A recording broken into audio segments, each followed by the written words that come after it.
My name's Amelia, and I'm 29 years old. For the past 5 years, I've been making a living as an event planner. Weddings, birthdays, anniversaries, you name it, I've organized it. It's not what I thought I'd be doing when I was younger, but life has a funny way of surprising you. I studied economics in college, but that's not where my passion lay. During my time there, I found myself drawn to organizing educational and entertainment events on campus. It started small, a study group here, a movie night there. But before I knew it, I was the go-to person for any event that needed planning. After graduation, I knew I couldn't see myself crunching numbers in an office. So, I took a leap of faith and started my own event planning business. It wasn't easy at first. I had to build my reputation from scratch, taking on any job I could get. No event is too small, I'd tell potential clients with a smile, even as I worried about making rent that month. But slowly, surely, word spread. One satisfied client led to another, and before I knew it, I had more work than I could handle. 5 years flew by, and here I am, with a thriving business and a reputation I'm proud of. Today, I'm sitting across from Mr. Johnson, a successful businessman who's turning 50 next month. He wants a party to remember, and I'm determined to give him just that. So, Mr. Johnson, I say, pulling out my notebook, what did you have in mind for your big day? He leans back in his chair, a thoughtful look on his face. Well, I was thinking something classy. Maybe a black tie affair at the Grand Hotel? I nod, jotting down notes. That's a great venue. We could do a classic Hollywood theme. Red carpet entrance, paparazzi-style photographers. As I'm mid-sentence, my phone buzzes. I glance at it, ready to ignore the call, but the name on the screen makes me pause. It's my sister, Sarah. Now, I should probably explain about my family. It's complicated. I have a younger sister, Sarah, who's 7 years my junior. She's always been the apple of our parents' eye. Don't get me wrong, my parents took care of me too, but there was always a difference in how they treated us. When I went to college, they couldn't find the money to help me out. It was my grandmother who stepped in, bless her soul. But a few years later, when Sarah went to college, suddenly, my parents had no problem paying for her tuition and a rented apartment. It stung, I won't lie. Over the years, I've learned to accept it, but it's left a mark. I don't talk to my family much these days. So, seeing Sarah's name on my phone is a surprise. I'm sorry, Mr. Johnson, I say, standing up. Would you excuse me for a moment? It's my sister, and she rarely calls. He waves me off with a kind smile. Of course, take your time. I step out of the room and answer the phone. Sarah, is everything okay? Amelia, her voice is bright, excited. You need to come over to Mom and Dad's right away. We have big news. I sigh, knowing I'll regret this. All right, I'll be there as soon as I can. I hang up and return to Mr. Johnson, apologizing profusely. I'm so sorry, but I have a family emergency. Can we reschedule for tomorrow? He's understanding, thankfully. I drove to my parents' house, with a knot in my stomach. It had been months since I'd last been there, and I wasn't exactly looking forward to this impromptu family gathering. I rang the doorbell, and my mother answered, a forced smile on her face. Amelia, dear, come in. The living room was crowded. My father sat in his usual armchair, Sarah was perched on the couch, practically vibrating with excitement. Next to her was a man I didn't recognize, about my age, with a polite smile. Amelia. Sarah jumped up, grabbing the man's hand and pulling him forward.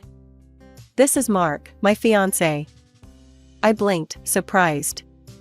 Fiancé? Wow, congratulations. Mark seemed nice enough, but I couldn't help wondering how long they'd been together. Sarah had never mentioned him before. So, I said, turning to Sarah, is this why you called me over? To meet Mark? Sarah's smile widened. Well, partly. But there's more. She clasped her hands together, practically bouncing. We're having an engagement party soon, and I want you to plan it. I felt a sinking feeling in my stomach. Oh, Sarah, I don't know. I'm pretty booked up right now. Nonsense, my father interrupted, his voice gruff. This is your sister we're talking about. Family comes first. I bit back a retort about how family hadn't come first when I needed help with college. Instead, I forced a smile. It's not that simple, Dad. I have commitments to other clients. But you're the best at this stuff, Sarah insisted. And I want the most amazing engagement party ever. Of course it'll be free. You wouldn't charge your own sister, would you? I looked around the room, seeing expectant faces. Even Mark looked like he assumed I'd do this for nothing. I felt cornered. Okay, I said finally, my voice tight. I'll organize it for free. But you'll need to cover all the other expenses, venue, catering, decorations, music, everything else. Sarah squealed and hugged me. You're the best, Amelia. We'll pay for everything else, promise. As I left the house an hour later, after listening to Sarah's grand ideas for her perfect engagement party, I felt a mixture of regret and resignation. I'd have to call Mr. Johnson and cancel our rescheduled meeting. There went a lucrative contract. Back home, I picked up my phone and dialed Mr. Johnson's number. Mr. Johnson? It's Amelia. I'm so sorry, but I won't be able to take on your birthday party after all. A family obligation has come up. My friend Lisa is also an event planner. She's excellent. I can give you her contact information if you'd like. After passing along Lisa's details and apologizing once more, I hung up. I stared at my phone, a sense of unease growing in my stomach. I'd just turned down a major client for a job I wasn't even getting paid for. The next few weeks were a whirlwind of planning and preparations.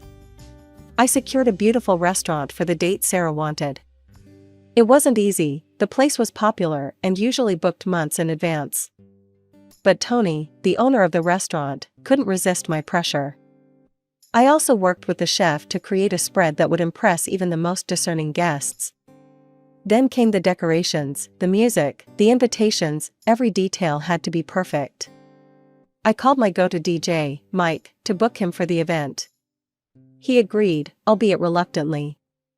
I had similar conversations with all my usual contractors, the florist, the cake baker, the photographer. They all trusted me enough to agree to delayed payment, but I could sense their unease. As the days passed, I found myself turning down other jobs to focus on Sarah's party. It was eating into my income, but I told myself it would be worth it to see my sister happy. Finally, with everything arranged, I sat down to create the invoice. I carefully itemized every expense, from the venue rental to the last flower in the centerpieces. The total was substantial.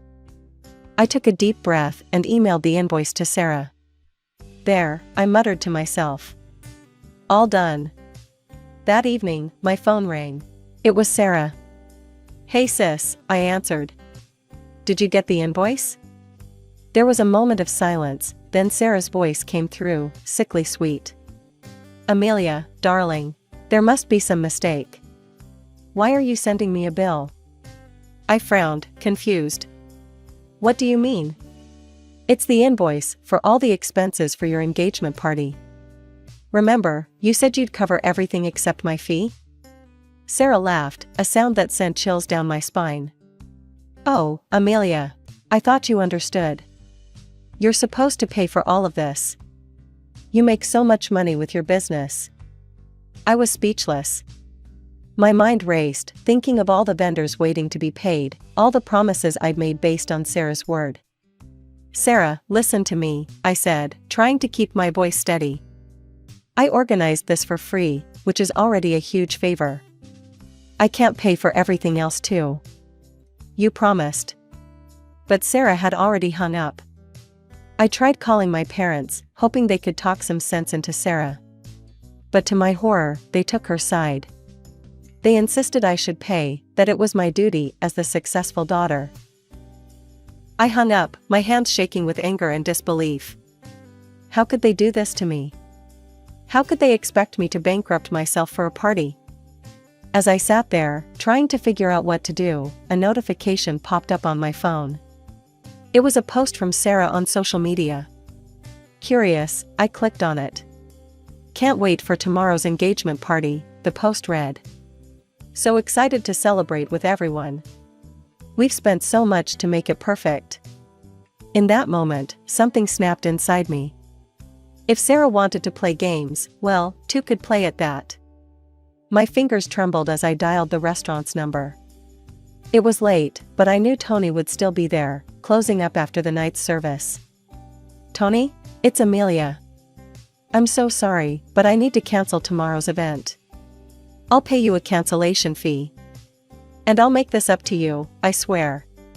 Tony sighed. "All right, Amelia. I trust you. But this isn't like you." One by one, I called all the vendors. The florist, the DJ, the cake baker, everyone. Each call was painful, each explanation more humiliating than the last. By the time I finished, my savings account was significantly lighter, but at least my professional relationships were intact. I'd paid everyone their fees and cancellation charges out of my own pocket. I barely slept that night. When morning came, I made myself a strong cup of coffee and settled in front of my computer. I knew Sarah would be live streaming her arrival at the restaurant. I wanted to see this. Right on schedule, Sarah's beaming face appeared on my screen. She was outside the restaurant, surrounded by a group of excited-looking friends and family members. "We're here," Sarah chirped into her phone camera. "I can't wait to show you guys everything. It's going to be amazing." I watched as she confidently strode up to the restaurant doors, her fiancé Mark in tow. She reached for the handle, still chattering away to her viewers. "And here we, oh." The smile froze on Sarah's face as she tugged at the door. It didn't budge. "That's weird," she laughed nervously, trying again. "It must be stuck." But it wasn't stuck. Sarah's eyes widened as she finally noticed the sign on the door. "Event cancelled," it read in bold letters. The live stream erupted in confused comments. Sarah's face paled as she turned to Mark, who looked equally bewildered. I couldn't help but feel a twinge of satisfaction as I watched the chaos unfold. It was petty, I knew, but after years of being the family doormat, it felt good to finally stand up for myself. My phone started buzzing almost immediately. Sarah's name flashed on the screen. I took a deep breath and answered. "Hello, Sarah." "Amelia," she screeched. "What the hell is going on? The restaurant is closed. Everything's ruined." I kept my voice calm. "Well, Sarah, since you refused to pay for the event you asked me to organize, I had to cancel it. I couldn't let my contractors go unpaid." But what about the food?" Mark's voice came through faintly in the background. "Where's all the food we were supposed to have?" I couldn't help but smile a little. "Oh, the food? I donated it to a homeless shelter. At least someone will enjoy it." More screaming followed, but I'd had enough. I hung up the phone. About 10 minutes later, my phone rang again. My mother's voice came through, shrill and angry. "Amelia, how could you do this to your sister? We raised you better than this." I felt a surge of frustration. "Mom, did Sarah tell you what she tried to do? She wanted me to pay for everything." "So what?" My father's voice boomed in the background. "You're doing well for yourself. You could have helped your sister out." I couldn't believe what I was hearing. "Dad, we're talking about thousands of dollars here. I'm not made of money." "You're just being selfish," my mother snapped. "Your poor sister is heartbroken. Her special day is ruined because of your greed." I tried to stay calm, but their words were cutting deep. "Greed? I organized everything for free. I even paid cancellation fees out of my own pocket." But they weren't listening. My mother's next words felt like a slap in the face. "You know what I think?" she said, her voice cold. "I think you did this because you're jealous. You're almost 30, Amelia. No husband, no children. You couldn't stand to see her getting married while you have no one. I hung up the phone, my hands shaking. Tears stung my eyes, but I refused to let them fall. How dare they? How dare they twist this around and make me the villain? As I sat there, trying to process everything that had happened, an idea struck me. If Sarah and Mark had promised to pay for everything, where did that money go? They must have had it, right? I opened my laptop and drafted an email. In it, I detailed all the expenses I had incurred, including the cancellation fees. I demanded that Sarah and Mark reimburse me for every penny. If you don't pay, I wrote, my fingers flying over the keyboard, I'll be forced to take legal action. I hit send before I could second guess myself. It was a bold move, I knew, but I was done being the family pushover. Within minutes, my phone was buzzing again. This time, it was a barrage of text messages from Sarah and Mark. I steeled myself and opened them. The messages were a mix of threats and insults. Sarah called me every name in the book, while Mark threatened to ruin me if I tried to take them to court. I saved screenshots of every message. If this did end up in court, I wanted all the evidence I could get. I also needed advice from someone who might have some insight into Sarah's fiancé and his family. That's when I remembered my Aunt Linda. She always seemed to know all the town gossip. Maybe she could tell me something about Mark and his family. I dialed her number, hoping she'd be willing to talk. Aunt Linda? It's Amelia. I need to ask you something about Sarah's fiancé. Aunt Linda's voice crackled through the phone, warm and familiar. Amelia, dear. It's been ages. What do you want to know about Mark? I took a deep breath. Well, I was wondering if you knew anything about his family, their financial situation. Oh, honey, Aunt Linda chuckled. You're asking the right person. The Thompsons, that's Mark's family, they're quite well off.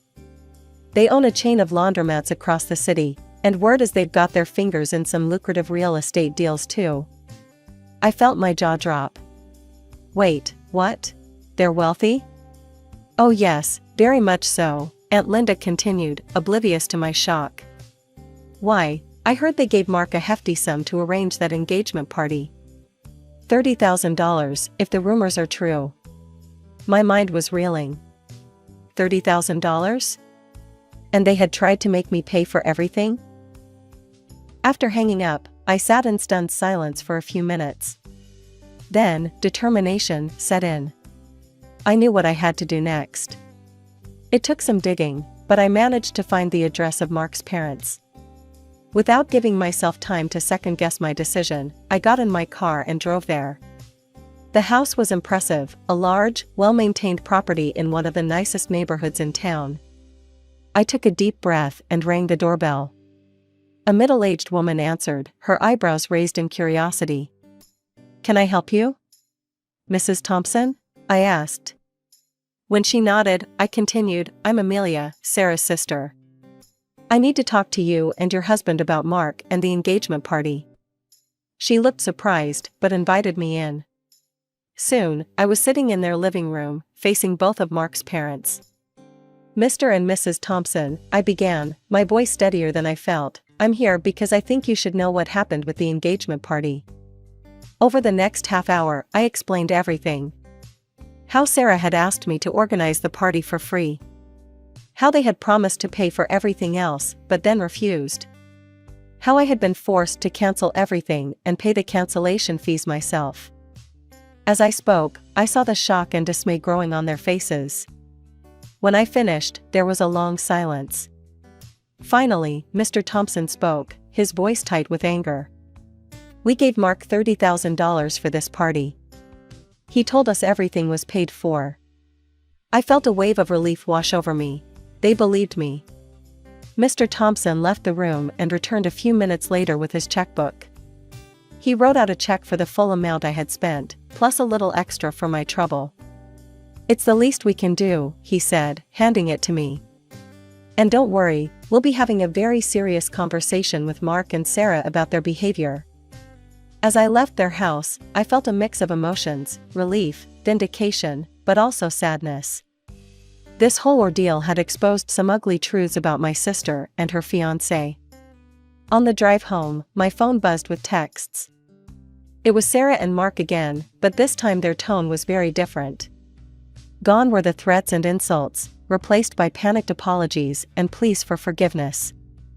In the weeks that followed, I heard through the grapevine about the fallout from my visit to the Thompsons.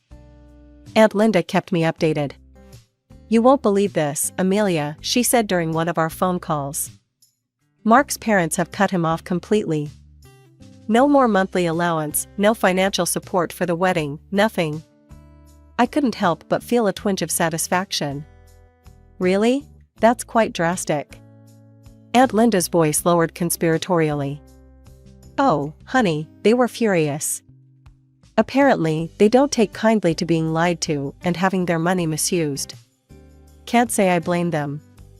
I nodded, even though she couldn't see me. "What about the wedding? Is it still happening?" There was a pause, then Aunt Linda chuckled. "Well, that's the kicker. Without Mommy and Daddy's money, Mark and Sarah can't afford the lavish wedding they were planning. Last I heard, they'd postponed it indefinitely." My parents, predictably, didn't see it that way. They blamed me for Sarah's misfortune, conveniently forgetting that it was her own actions that had led to this situation. "You've ruined your sister's life," my mother said during one particularly heated phone call. "Are you happy now?" I took a deep breath, trying to stay calm. "Mom, Sarah, and Mark tried to scam me out of thousands of dollars. They lied to everyone, including Mark's parents. How is that my fault?" But it was like talking to a brick wall. In their eyes, Sarah could do no wrong, and I was the villain who had destroyed her happiness. Despite the family drama, my life went on. I threw myself back into my work, rebuilding the client base I had neglected during the engagement party fiasco. Slowly but surely, things started to look up. One day, as I was leaving a meeting with a new client, I ran into Mr. Johnson, the man whose 50th birthday party I had canceled to work on Sarah's engagement. "Amelia," he called out, a smile on his face. "How have you been?" I felt a pang of guilt. "Mr. Johnson, I'm so sorry about canceling on you like that. It was unprofessional of me." He waved off my apology. "No need for that. Your friend Lisa did a wonderful job with the party. But I have to say, I missed your personal touch." An idea struck me. "Well, if you're planning any events in the future, I'd love the opportunity to make it up to you." Mr. Johnson's eyes twinkled. "As a matter of fact, my company's 25th anniversary is coming up. How would you like to handle that?" As I walked away, contract in hand, I couldn't help but feel that things were finally looking up. Yes, my relationship with my family was strained, but my business was thriving, and I had my self-respect intact. One evening, as I was poring over seating arrangements, a loud knock at my apartment door startled me. I wasn't expecting anyone. Cautiously, I approached the door and looked through the peephole. To my shock, I saw Sarah and Mark standing there. Against my better judgment, I opened the door. "What are you doing here?" Sarah brazenly pushed past me into the apartment, Mark trailing behind her. "We're moving in," she announced. I blinked, sure I'd misheard. "Excuse me?" "You heard me," Sarah said, her tone accusatory. "Because of you, Mark's parents cut us off. No money for the wedding, no allowance, nothing. So, we decided we're going to live here." I couldn't help it, I laughed. The sheer audacity of their plan was almost impressive. "You can't be serious. This is my home. You can't just decide to move in." Mark stepped forward, his face twisted in anger. "You owe us, Amelia. You ruined everything." I felt my patience snap. "I owe you nothing. You tried to scam me, remember? Now get out of my apartment." As I shut the door behind them, I heard Sarah's parting shot, "You'll be sorry." A few days later, I returned home from a meeting to find my apartment door surrounded by a strange, foamy substance. It took me a moment to realize what I was seeing: construction foam hardened around the entire perimeter of my door. Furious, I called a locksmith service to remove the foam and replace my locks. As I waited, my neighbor, Mrs. Chen, approached me. "Amelia, dear," she said, concern etched on her face.